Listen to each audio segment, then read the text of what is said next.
ಚಿತ್ರದುರ್ಗದ ಕಾಂಗ್ರೆಸ್ ಶಾಸಕ ಕೆಸಿ ವೀರೇಂದ್ರ ಪಪ್ಪಿಗೆ ಇಡಿ ಅಧಿಕಾರಿಗಳು ಇವತ್ತು ಶಾಕ್ ಅನ್ನು ಕೊಟ್ಟಿರುವಂತದ್ದು.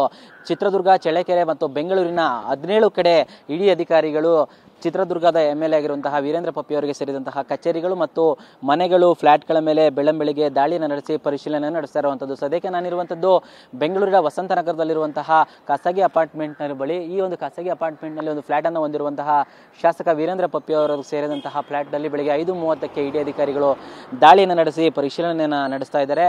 ಸುಮಾರು 11ಕ್ಕೂ ಹೆಚ್ಚು ಅಧಿಕಾರಿಗಳು ಇವತ್ತು ಬೆಳಿಗ್ಗೆ 5:30ಕ್ಕೆ ಈ ಒಂದು ಫ್ಲಾಟ್ಗೆ ಎಂಟ್ರಿಯನ್ನು ಕೊಟ್ಟಿದ್ದಾರೆ. ಈ ವೇಳೆ ಫ್ಲಾಟ್ನಲ್ಲಿ ಯಾರು ಕೂಡ ಇರಲಿಲ್ಲ. ಆದರೆ ಇನ್ನೊಂದು ಕೀಯನ್ನು ಬಳಸ್ಕೊಂಡು ಈಗ ಇಡಿ ಅಧಿಕಾರಿಗಳು ಈ ಫ್ಲಾಟ್ನಲ್ಲಿ ಪರಿಶೀಲನೆ ನಡೆಸ್ತಾ ಇರೋ ಅನ್ನೋ ಮಾಹಿತಿ ಸಿಗ್ತಾ ಇರುವಂಥದ್ದು. ಉದ್ಯಮಿ ಕೂಡ ಆಗಿರುವಂತಹ ವೀರೇಂದ್ರ ಪಪ್ಪಿ ಅವರಿಗೆ ಸಂಬಂಧಪಟ್ಟಂತಹ ಕಂಪನಿಗಳಿಂದ ಗೇಮಿಂಗ್ ಆ್ಯಪ್ಗಳಿಗೆ ಸಂಬಂಧಪಟ್ಟಂತಹ ಅಕ್ರಮ ಹಣ ವರ್ಗಾವಣೆ ಆರೋಪ ಕೇಳಿಬಂದ ಹಿನ್ನೆಲೆ ಅವರ ವಿರುದ್ಧ ECIR ದಾಖಲಿಸಿಕೊಂಡಂತಹ ಇಡಿ ಅಧಿಕಾರಿಗಳು ಈ ಒಂದು ದಾಳಿಯನ್ನು ಇಂದು ನಡೆಸಿರುವಂಥದ್ದು. ಸುಮಾರು 17 ಕಡೆ ಇಡಿ ಅಧಿಕಾರಿಗಳು ದಾಳಿಯನ್ನು ನಡೆಸಿ ಬೆಳಿಗ್ಗೆಯಿಂದಲೂ ಸಹ ದಾಖಲೆಗಳನ್ನು ಪರಿಶೀಲನೆಯನ್ನು ನಡೆಸ್ತಾ ಇರುವಂಥದ್ದು. ಕ್ಯಾಮರಾಮನ್ ಬಸವರಾಜ್ ಜೊತೆ ಪ್ರದೀಪ್ ಚಿಕಾಟಿ, TV9 ಬೆಂಗಳೂರು.